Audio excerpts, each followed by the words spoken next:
नमस्कार दोस्तों, स्वागत आप सभी का।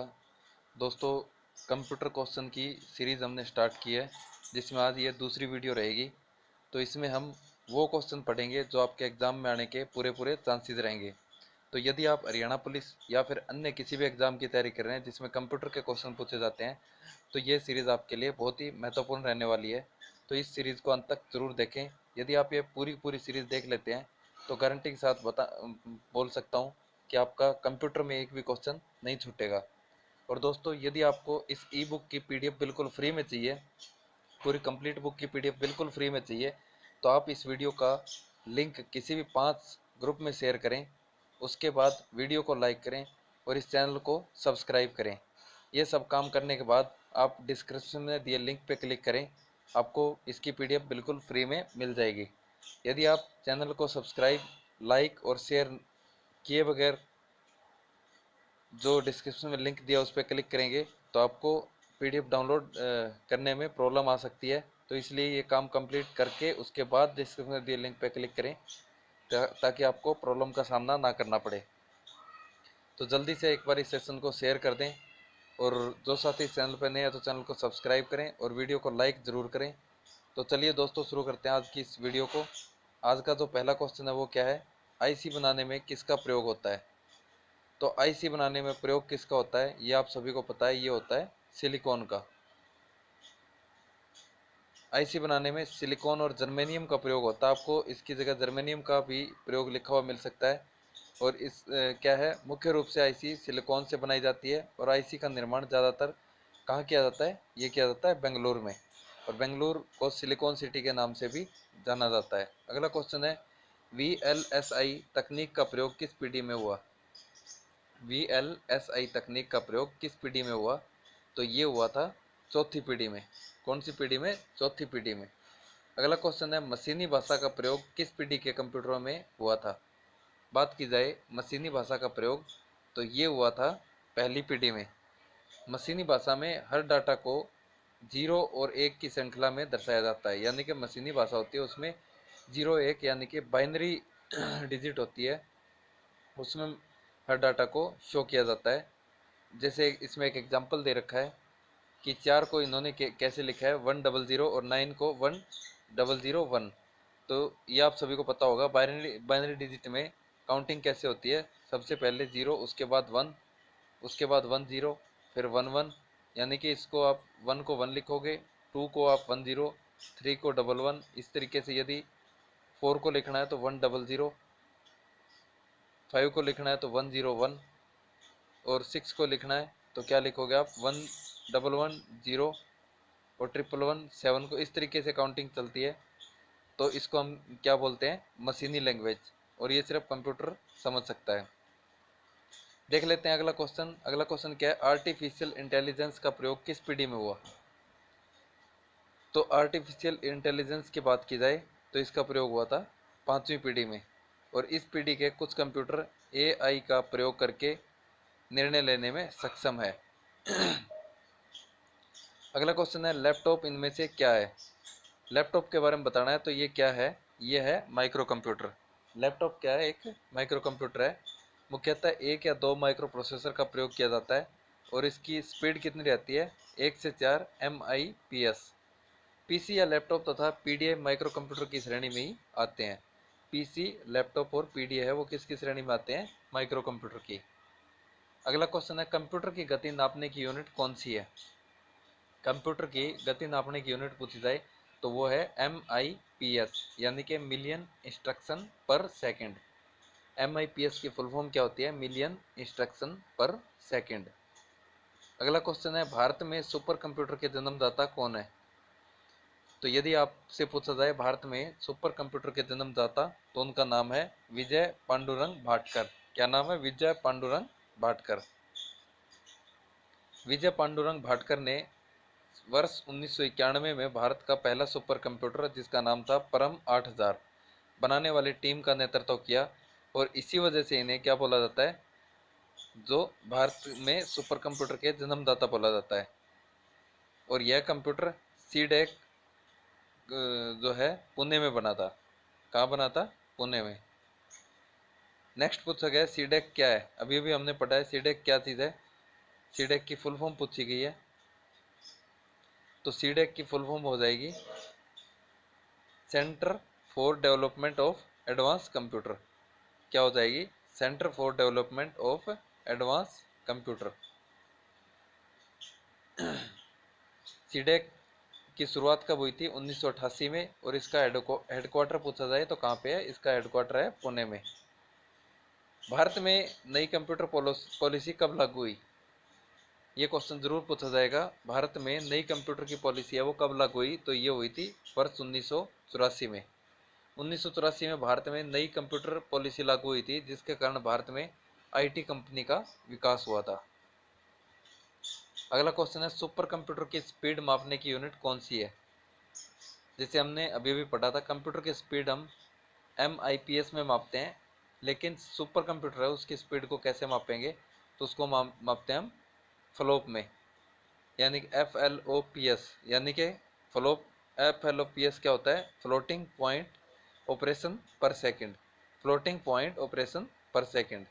और भारत में सबसे तेज कंप्यूटर का नाम क्या है? परम सिद्धि। इसका नाम क्या है? परम सिद्धि। इसकी स्पीड कितनी है?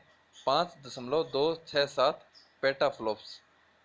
और प्रत्यूष की स्पीड कितनी है? 6.8 पेटा फ्लॉप्स। सबसे ज़्यादा स्पीड किसकी हो जाएगी? प्रत्यूष की। और यदि बात की जाए भारत में, तो भारत में है परम सिद्धि। अगला क्वेश्चन है भारत में पहला कंप्यूटर सिद्धांत किसने बनाया? तो सबसे पहला जो कंप्यूटर का सिद्धांत है ये बनाया था ESIL ने, electronics corporation of India limited. और ये कंपनी कब बनी? वर्ष 1967 में। भारत में बना पहला सुपर कंप्यूटर कौन सा है? तो भारत में बना पहला सुपर कंप्यूटर है परम 8000। इसके निर्माण में मुख्य योगदान किसका है? विजय पांडुरंग भाटकर का रहा, जिन्हें भारत का सुपर कंप्यूटर का जन्मदाता भी कहा जाता है। दुनिया का पहला सुपर कंप्यूटर कौन सा है? सबसे पहला सुपर कंप्यूटर पूछा गया दुनिया का, तो वो है CDC 6600। CDC 6600 है, जो कि दुनिया का सबसे पहला सुपर कंप्यूटर है। भारत का पूछा जाए तो परम 8000 हो जाएगा, जो ऑप्शन नंबर ए में दिया हुआ है। दुनिया का सबसे पहला क्या है? CDC 6600। और इसका निर्माण कहाँ हुआ था? इसका निर्माण हुआ था USA के सैमोर क्रे में। कब? सन 1964 में। और CDC की फुल फॉर्म क्या है? Control data corporation. Control data corporation 6600 दुनिया का जो है पहला सुपर कंप्यूटर था। अगला क्वेश्चन है भारत में पहला कंप्यूटर कहाँ लगाया गया? भारत में पहला कंप्यूटर कहाँ लगाया गया? तो ये लगाया गया था मेन पोस्ट ऑफिस बेंगलोर में। मेन पोस्ट ऑफिस बेंगलोर में जो है पहला कंप्यूटर लगाया गया था। अगला क्वेश्चन है दुनिया का पहला माइक्रो प्रोसेसर कौन सा है? यदि बात की जाए दुनिया का सबसे पहला माइक्रो प्रोसेसर की, तो वो है इंटेल 4004। इंटेल 4004 दुनिया का सबसे पहला माइक्रो प्रोसेसर इंटेल 4004, जो कि 1971 में मर्सियन होफ, फेडरिको फगिन और मसेतोशी सीमा और स्टैनले ने बनाया था। देख लेते हैं अगला क्वेश्चन। तो अगला क्वेश्चन है दुनिया का पहला माइक्रो प्रोसेसर कौन सा है? तो दुनिया का पहला माइक्रो प्रोसेसर पूछा जाए तो वो भी इंटेल 4004 हो जाएगा। सेम क्वेश्चन है। दुनिया का पहला माइक्रो प्रोसेसर इंटेल 4004, जो कि 1971 में मर्सियम होफ, फेडरी कोफगिन, मैसेतोशी सीमा और स्टैनले ने बनाया था। अगला क्वेश्चन क्या है? BARC द्वारा निर्मित तथा प्रयोग किया जाने वाला सुपर कंप्यूटर कौन सा है? तो BARC का मतलब क्या है? Bhabha atomic research centre. BARC का की फुल फॉर्म पूछी जाए तो भाभा एटॉमिक रिसर्च सेंटर। इसमें निर्मित और प्रयोग किया जाने वाला सुपर कंप्यूटर कौन सा है? तो वो है अनुपम। भाभा एटॉमिक रिसर्च सेंटर में निर्मित और प्रयोग किया जाने वाला सुपर कंप्यूटर है अनुपम। अगला क्वेश्चन है दुनिया में सुपर कंप्यूटर के जन्मदाता कौन है? यदि बात की जाए पूरे विश्व में सुपर कंप्यूटर के जन्मदाता, तो वो है सेमोर क्रे। क्या नाम है उनका? सेमोर क्रे। सीडीसी 6600 दुनिया का पहला सुपर कंप्यूटर सेमोर क्रे के नेतृत्व में बना, अतः सेमोर क्रे को दुनिया में सुपर कंप्यूटर का जन्मदाता कहा जाता है। विश्व का सबसे तेज सुपर कंप्यूटर कौन सा है? यदि ये पूछा जाए विश्व का सबसे तेज सुपर कंप्यूटर, तो वो है, क्या है? सुमित, SUMMIT। विश्व का सबसे तेज सुपर कंप्यूटर पूछा जाए तो वो है समिट। समिट के नाम से आप इसको नोट कर सकते हैं। अगला क्वेश्चन है,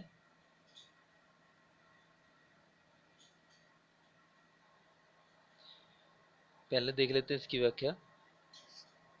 जो है दुनिया का सबसे तेज कंप्यूटर है समिट, परंतु नवंबर 2020 में फुगाको नाम से जापान ने दुनिया का सबसे तेज कंप्यूटर बनाया, जो कि समिट को IBM ने बनाया था। इसकी स्पीड थी 200 पेटाफ्लॉप और फुगाको की थी इससे 3 गुना। फुगाको की स्पीड इससे 3 गुना थी।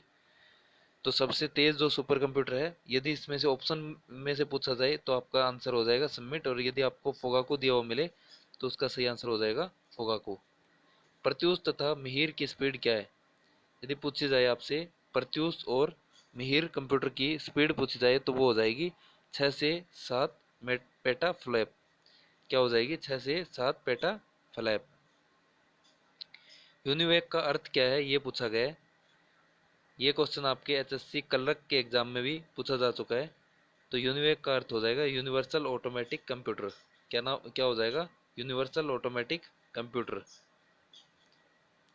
यह व्यापारिक तौर पर उपलब्ध पहला कंप्यूटर था जो कि 1951 में बना था। कब बना था? 1951 में। यूजर आमतौर पर मेन फ्रेम या सुपर कंप्यूटर का उपयोग करने के लिए खालिस्तान का प्रयोग करते हैं। HSC क्लर्क 2016 में भी ये क्वेश्चन पूछा गया था। यूजर आमतौर पर मेन फ्रेम और सुपर कंप्यूटर का उपयोग करने के लिए किसका उपयोग करते हैं? ये करते हैं टर्मिनल का। मेन फ्रेम या सुपर कंप्यूटर का प्रयोग करने के लिए यूजर टर्मिनल का प्रयोग करता है, और टर्मिनल एक सिंपल कंप्यूटर होता है जिसे मेन फ्रेम या फिर सुपर कंप्यूटर में जोड़ा जाता है। नेक्स्ट हमारा टॉपिक रहेगा इनपुट और आउटपुट डिवाइस। तो इसका जो पहला क्वेश्चन क्या है, इनमें से कौन सा इनपुट डिवाइस नहीं है? तो इसमें से जो इनपुट डिवाइस कौन सा नहीं है? माइक्रोफोन इनपुट है, वेब कैश है, MICR है, लेकिन फ्लॉपी डिस्क है, ये इनपुट डिवाइस नहीं है। फ्लॉपी डिस्क है वो क्या है? वो एक स्टोरेज डिवाइस है। और माइक्रोफोन है, इसका उपयोग किस में होता है? ध्वनि के इनपुट के लिए किया जाता है। वेब कैम की बात की जाए, वेब वेब कैम है, ये एक पिक्चर का प्रयोग इनपुट के रूप में करता है। MICR क्या करता है? ये मैग्नेटिक इंक द्वारा लिखे गए शब्दों को पढ़ सकता है। इसकी फुल फॉर्म होती है मैग्नेटिक इंक कैरेक्टर रीडर। देखो नेक्स्ट क्वेश्चन यही आ गया, MICR की फुल फॉर्म, तो ये हो जाएगी मैग्नेटिक इंक कैरेक्टर रीडर। अगला क्वेश्चन है और इसका प्रयोग किस में किया जाता है? इसका प्रयोग बैंक चेक को स्कैन करने के लिए किया जाता है। MICR का उपयोग बैंक चेक को स्कैन करने के लिए किया जाता है। इनमें से कौन सी आउटपुट डिवाइस नहीं है? तो इसमें जो है आउटपुट डिवाइस नहीं है ये पूछा है, तो प्रिंटर भी है, स्पीकर भी है, प्लॉटर भी है, लेकिन माइक्रोफोन है, ये अभी भी हमने पढ़ा था, ध्वनि की इनपुट जो है देता है। तो जो है माइक्रोफोन क्या हो जाएगा? इनपुट डिवाइस हो जाएगा। कागज पर किए गए प्रिंट खालिस्तान को कहते हैं। तो ये तो आसान सा क्वेश्चन है, इसे क्या बोलते हैं? Hard copy. यदि कोई भी डॉक्यूमेंट प्रिंटेड फॉर्म में हो किसी भी कागज के ऊपर, तो उसे डॉक्यूमेंट को क्या बोलते हैं? उस डॉक्यूमेंट को हार्ड कॉपी कहते हैं। सर्वाधिक तेज गति का प्रिंटर कौन सा है? तो ये हो जाएगा लेजर प्रिंटर। सर्वाधिक तेज गति का जो प्रिंटर है वो इन ऑप्शन में से क्या हो जाएगा? Laser printer. Dot matrix printer सबसे तेज करेक्टर प्रिंटर है, और यदि ऑप्शन की बात की जाए तो इसमें हो जाएगा लेजर प्रिंटर। यदि सबसे तेज करेक्टर प्रिंटर पूछा जाए तो वो हो जाएगा डॉट मैट्रिक्स प्रिंटर। किस प्रिंटर में प्रिंटिंग का खर्च सबसे कम आता है? कौन सा प्रिंटर है जिसमें प्रिंटिंग का खर्च है वो सबसे कम आता है? तो वो आता है डॉट मैट्रिक्स प्रिंटर में। किस में आता है? डॉट मैट्रिक्स प्रिंटर में। डॉट मैट्रिक्स प्रिंटर में प्रिंटर में प्रिंटिंग खर्च सबसे कम आता है, क्योंकि यह अक्षरों को डॉटेड फॉर्म में छापता है। इसी वजह से इसका प्रयोग बड़ी संस्थाओं की अकाउंट डिटेल छापने के लिए बैंकों द्वारा किया जाता है। अगला क्वेश्चन है, किसी प्रिंटर की स्पीड मापने की यूनिट कौन सी है? तो प्रिंटर की स्पीड मापते हैं पीपीएम में, पेज पर मिनट। यदि बात की जाए सीपीएस की, तो सीपीएस की फुल फॉर्म होगी कैरेक्टर पर सेकंड, और एलपीएस की हो जाएगी लाइंस पर सेकंड। इसकी एक और जो है फुल फॉर्म दूसरी दिखा रखी है इसमें, जो पीपीएम की है पेज प्रिंटर की स्पीड, सीपीएस की कैरेक्टर प्रिंटर की स्पीड, और आईपीएस जो एलपीएस है ये लाइन प्रिंटर की स्पीड, यानी कि लाइन पर सेकंड, कैरेक्टर पर सेकंड और पेज पर सेकंड। इनमें से कौन सा प्रिंटर चित्र नहीं छाप सकता?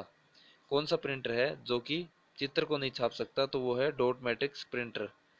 कोई पिक्चर होती है उसको नहीं छाप सकता, वो है डॉट मैट्रिक्स प्रिंटर। ये सिर्फ और सिर्फ अक्षर ही छाप सकता है, क्योंकि इसमें प्रिंट हैंड का प्रयोग किया जाता है, जो केवल अक्षर ही छाप सकता है।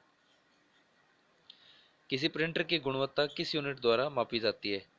तो ये मापी जाती है डीपीआई के द्वारा। डीपीआई क्या होते हैं? डॉट्स पर इंच।